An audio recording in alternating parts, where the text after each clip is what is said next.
మన హృదయాన్ని దేవుడు అడుగుతున్నాడు. మనిషిని హృదయం అడుగుతున్నాడండి దేవుడు.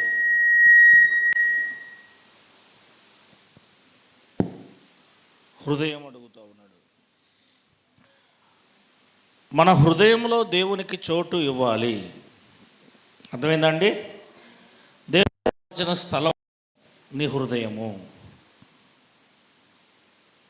ఇకపోతే గలతీయులకు రాసిన పత్రిక 4వ అధ్యాయము 6వ వచనం చదవండి.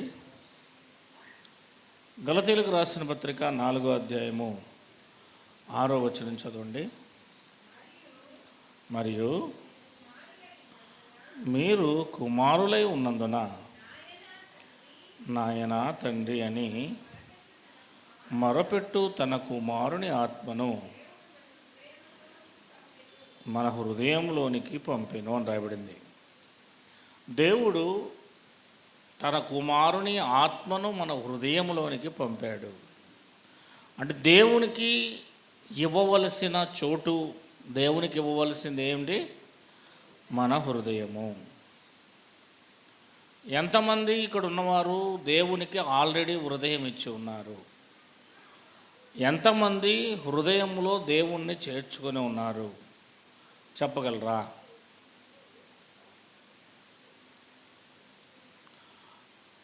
ఎంతమంది దేవునికి హృదయం ఇచ్చి ఉన్నారు?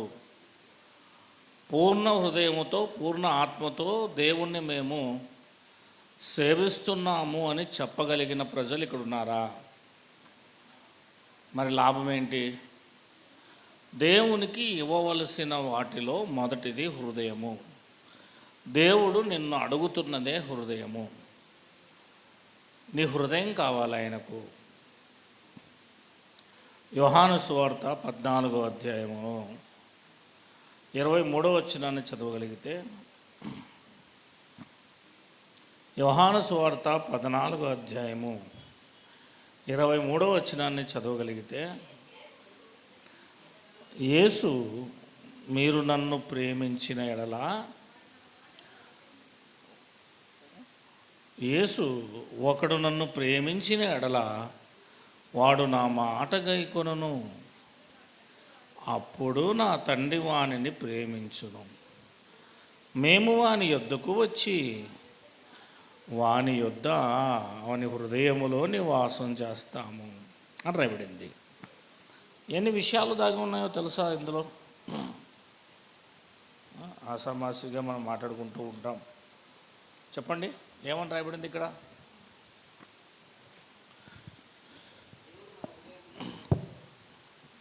ఒకడు నన్ను ప్రేమించిన ఎడల ఏమని రాయబడింది? నన్ను ప్రేమిస్తే అనే రాయబడింది చూడండి అక్కడ. నన్ను ప్రేమిస్తే వాడే నా మాట వింటాడు. గిద్యోని మాట వినాలంటే ముందు గిద్యోని ప్రేమించాలి, లేకపోతే వినరు. నువ్వెవరు నాకు చెప్పడానికి అంటారు.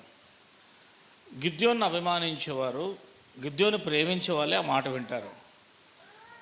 దేవుడు కూడా ఏమంటున్నాడు అంటే, నన్ను ప్రేమిస్తే నా మాట వింటాడు. తర్వాత అప్పుడే దేవుడు మనల్ని ప్రేమిస్తాడు. దేవుడు మనలను ప్రేమిస్తాడు. దేవుడు మనల్ని ప్రేమించాలంటే ముందు నువ్వు ఆయనను ప్రేమించాలి. దేవుడు నిన్ను ప్రేమించడు.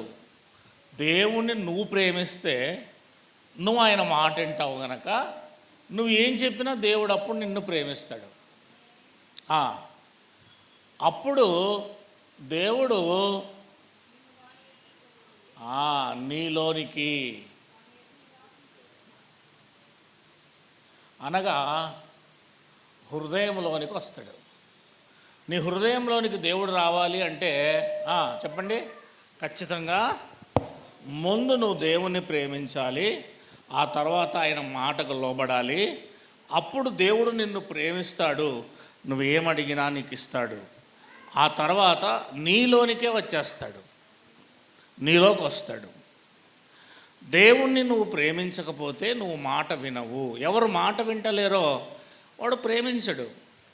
తల్లిదండ్రుల మాట వింటున్నారంటే ముందు ప్రేమిస్తారు, ప్రేమించని వాడు వినడు. అప్పుడు మేము వానిలోనికి వస్తాం. తండ్రి, కుమార, పరిశుద్ధాత్మ మేము వస్తాం అని చెప్తా ఉన్నాడు. కనుక దేవునికి ఇవ్వవలసిందేంటి? హృదయం ఇవ్వాలి, హృదయం ఇవ్వాలి. ఎంతమంది దేవునికి హృదయం ఇచ్చారు? చేతులు ఎత్తండి.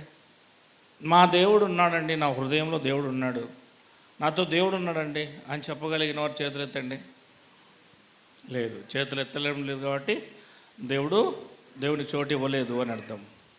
మరి చోటు ఇవ్వకపోతే ఏం జరుగుతుందో చూడండి. రోమిలకు రాసిన పత్రిక 1:28.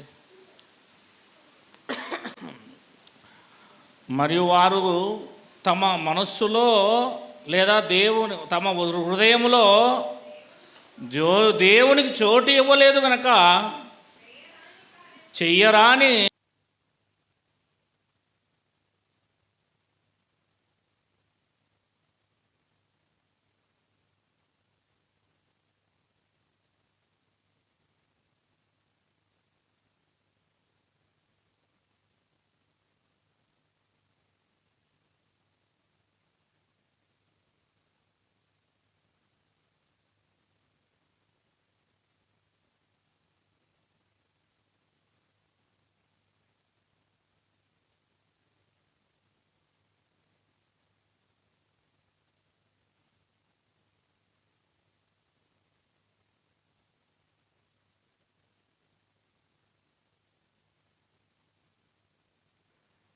దేవుడు మనలో లేడు కనుక ప్రవర్తన విధానం ఎట్లా ఉంటుంది? భ్రష్ట మనస్సుకు అప్పగిస్తాడు దేవుడు.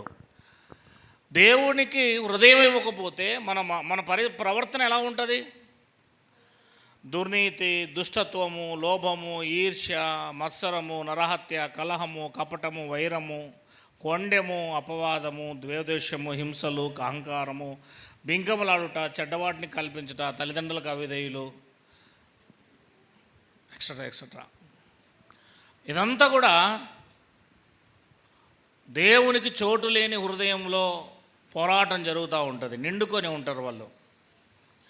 దేవునికి చోటు లేదు అంటే ఖచ్చితంగా ఇలాంటి క్యారెక్టర్ ఉంటుంది. మరి దేవునికి చోటు ఉంటే ఎట్లా ఉంటుంది? దేవునికి చోటు ఉండే హృదయం ఏంది? దేవునికి చోటు ఇవ్వాలి. పేతురు రాసిన మొదటి పత్రిక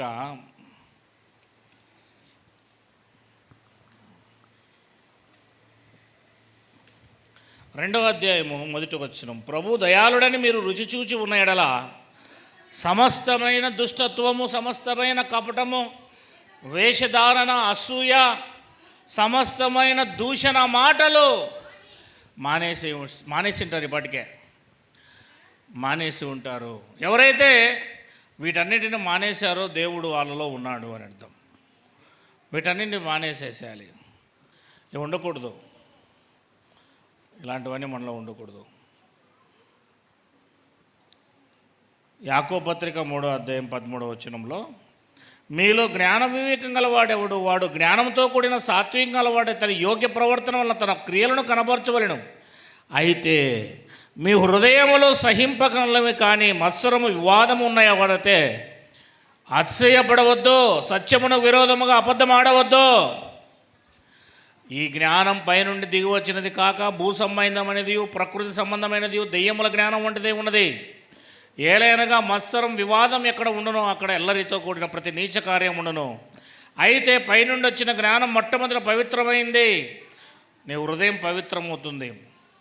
తర్వాత సమాధానకరమైంది, నీ హృదయం సమాధానాన్ని ఎదుగుతుంది. తర్వాత మృదువైంది, నీవు కూడా మృదువుగా ఉంటావు. సులువుగా లోబడుతుంది, నీవు కూడా సులువుగా లోబడతావు. కనికరం ఉంటుంది నీ హృదయంలో, మంచితనం ఉంటుంది నీ హృదయంలో, పక్షపాతం ఉండదు నీ హృదయంలో, నటించే తత్వం ఉండదు నీ హృదయంలో. ఇదంతా దేవుని యొక్క హృదయం, దైవత్వపు స్వభావం కలిగిన మాటలు. ఇది నిజమైన హృదయం. అమ్మా, ఎలాంటి హృదయం ఇది? దేవునికి హృదయం ఇవ్వాలి. నువ్వు దేవునికి హృదయం ఇవ్వకపోతే నువ్వు బ్రతికే లాభం లేదు. నువ్వు క్రైస్తవుడే లాభం లేదు, నీ బ్రతుకు కూడా పరమార్థము తెలియదు నీ వాడివి నువ్వు అని బైబిల్ చెప్తుంది. మొట్టమొదటిగా దేవుడికి ఇవ్వవలసింది హృదయము. దేవునికి హృదయం ఇవ్వకపోతే ఫస్ట్ స్టెప్ అది. అసలు నువ్వు క్రైస్తవుడే కాదు, అసలు నువ్వు మనిషివే కాదు. ఇంకా చెప్పాలంటే అసలు నీకు దేవునికి ఏ సంబంధం లేదు. నువ్వు దేవుని రాజ్యంలో లేవు, దేవుని నిజమైన సంఘంలో లేవు అని అర్థం. చచ్చిపోతే దేవుని సన్నిధిలోనికి అస్సలు వెళ్ళవు. ఇది మొదటిది. ఇకపోతే రెండవది, దేవునికి ఇవ్వవలసిందేంటి? కాలము లేదా సమయం. దేవునికి సమయం ఇవ్వాలి. ఎంతమంది సమయం ఇస్తున్నారు?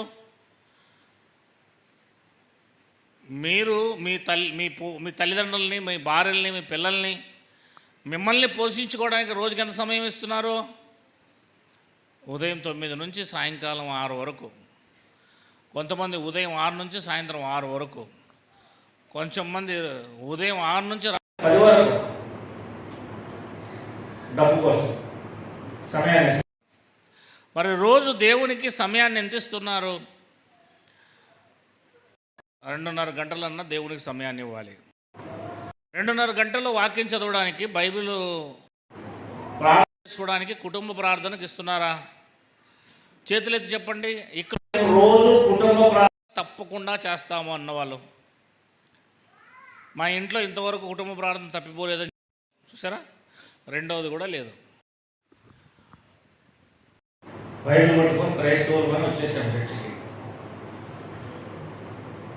కుటుంబ ప్రార్థనకు పోషించుకోవడానికి భార్య వైపు పరిగెడుతుంది, భర్త వైపు పరిగెడతారు, పిల్లల వైపు పరిగెడతారు. చదవడానికి పిల్లల వైపు పరిగెడతారు, భార్య వైపు పరిగెడుతుంది, పిల్లలు వైపు పరిగెడతారు. మన పిల్లలు ఈ భూమి మీద ఉన్న చిన్న జీవితానికి ఉదయం నుంచి సాయంత్రం వరకు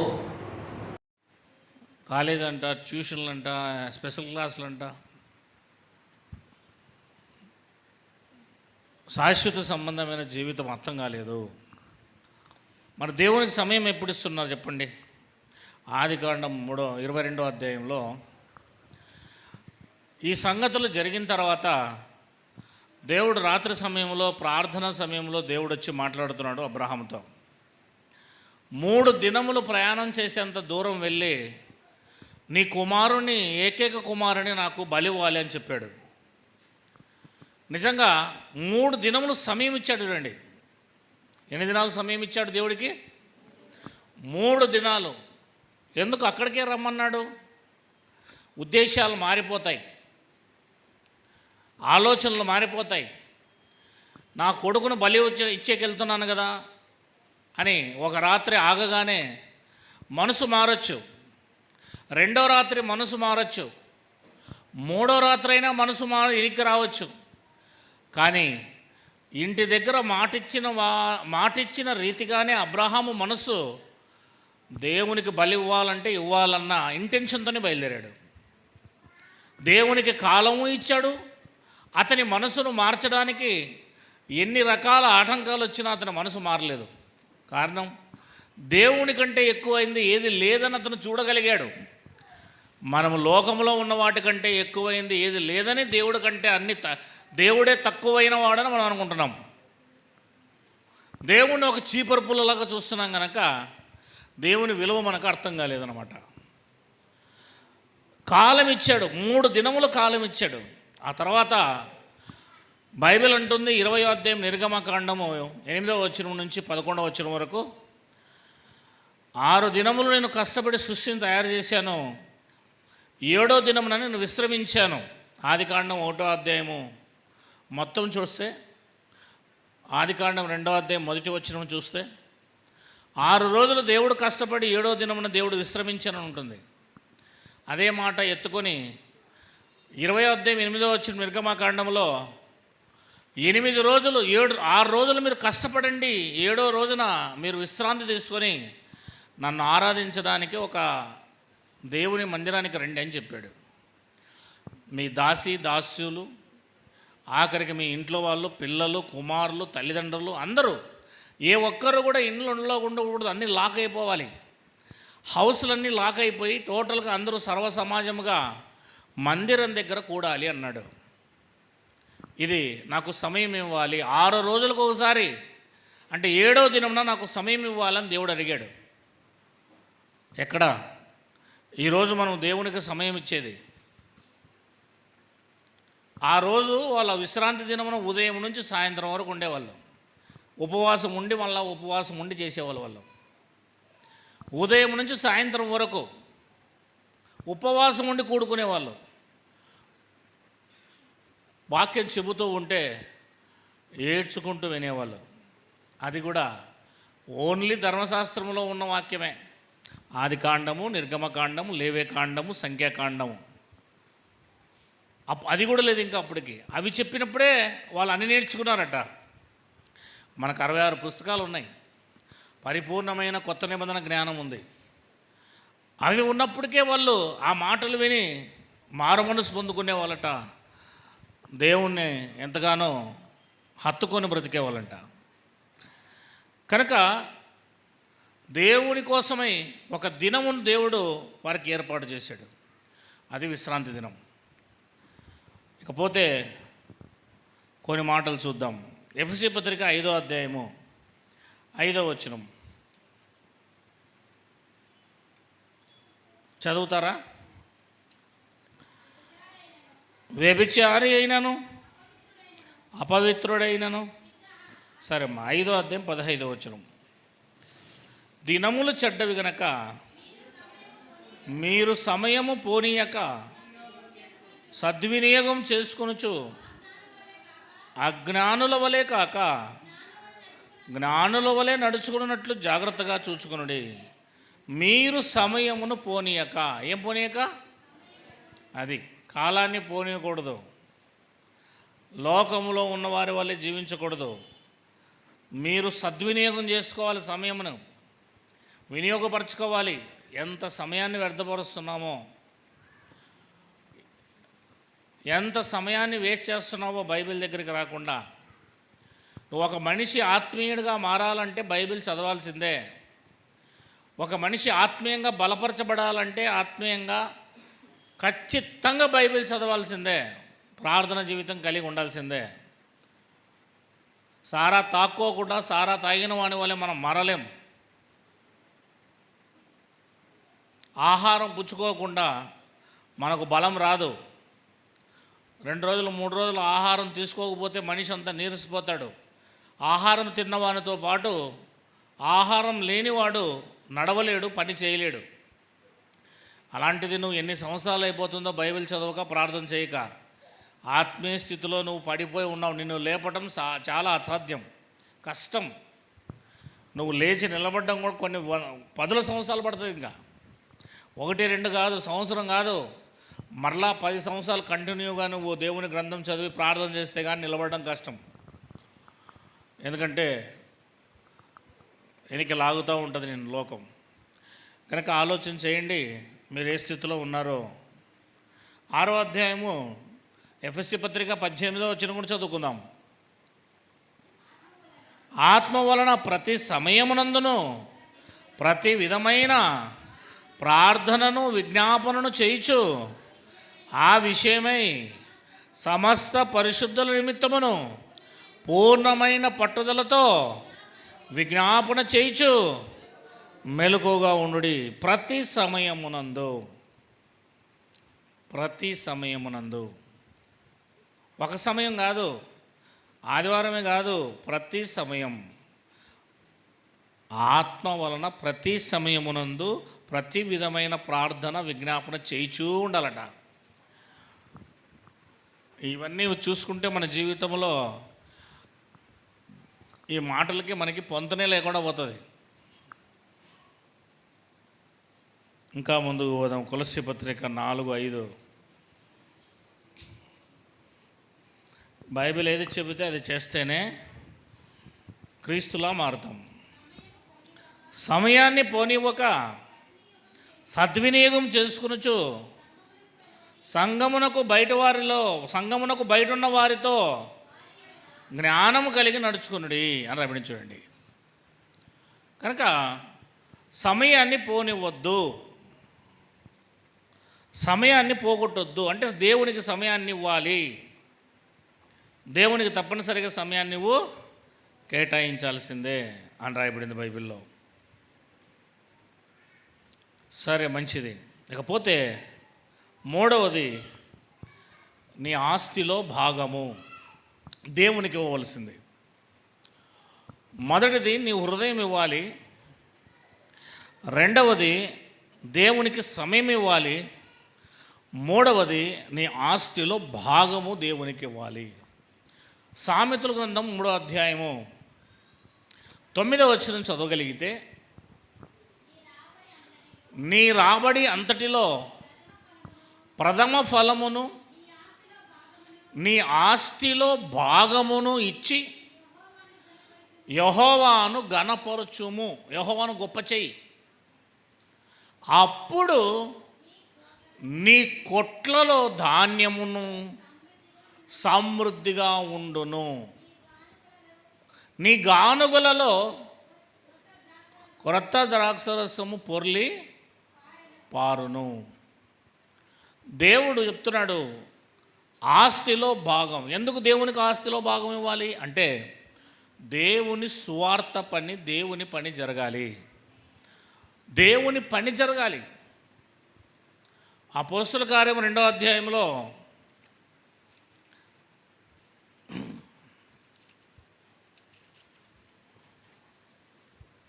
43వ వచనం నుంచి చదివినట్లయితే, 3000 మంది మారుమనసు పొందుకున్నాక ప్రతివానికి భయం కలిగెను, మరియు అనేక మహత్కార్యములు సూచక్రియలు అపోస్తుల ద్వారా జరిగెను. విశ్వసించిన వారందరూ ఏకముగా కూడి తమకు కలిగినదంతయు సమష్టిగా ఉంచుకొనిరి. ఇదిగాక వారు తమ చర స్థిరాస్తులను అమ్మి అందరికీ వారి వారి అక్కర కొలది పంచిపెట్టిరి అని రాయబడించండి.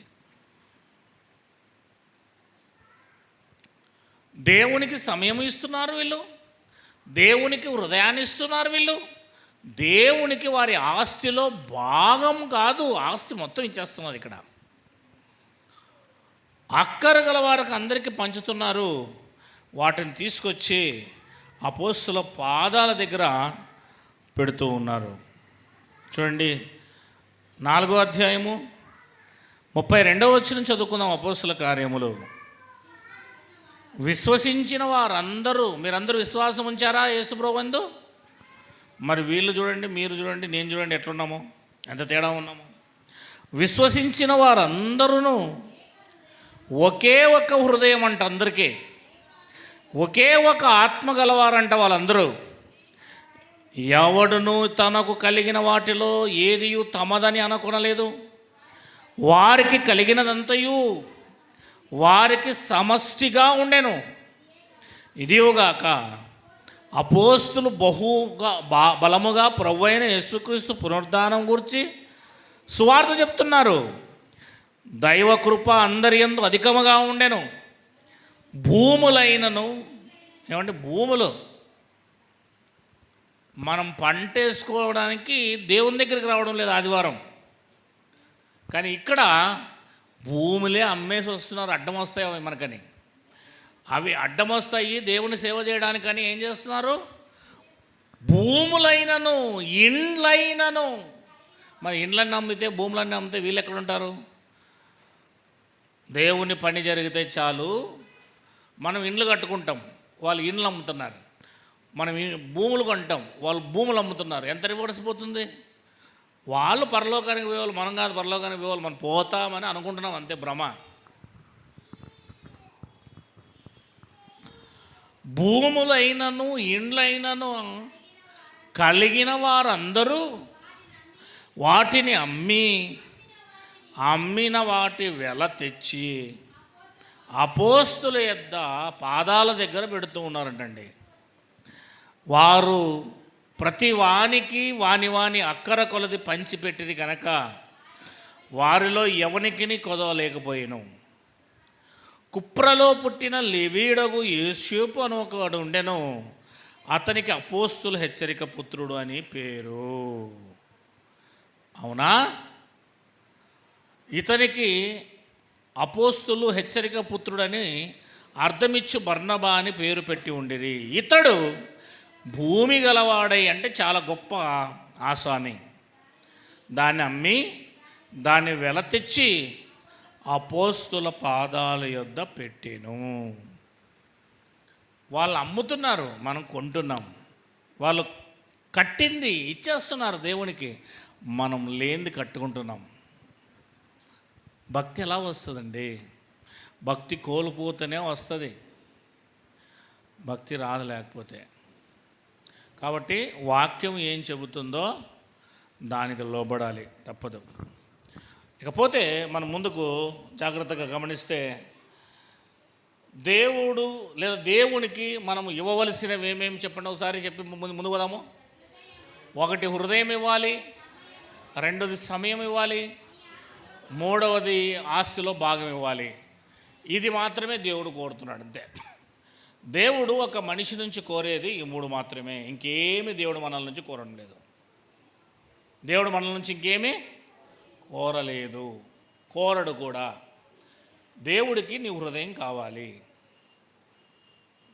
దేవునికి నీ సమయం కావాలి. గవర్నమెంట్ మనల్ని 60 సంవత్సరాలు మాత్రమే ఉద్యోగం వస్తే 60 సంవత్సరాలు పెట్టుకుంటుంది. 60 సంవత్సరాల తర్వాత ఏం చేస్తుంది? పీకేస్తుంది అని చెప్పుకోరా, తీసేస్తుంది కాదు, పీకేస్తుంది. ఎందుకు? నువ్వు పనికిరావు అని. ముసలాడైపోయావు, కళ్ళు కనబడవు,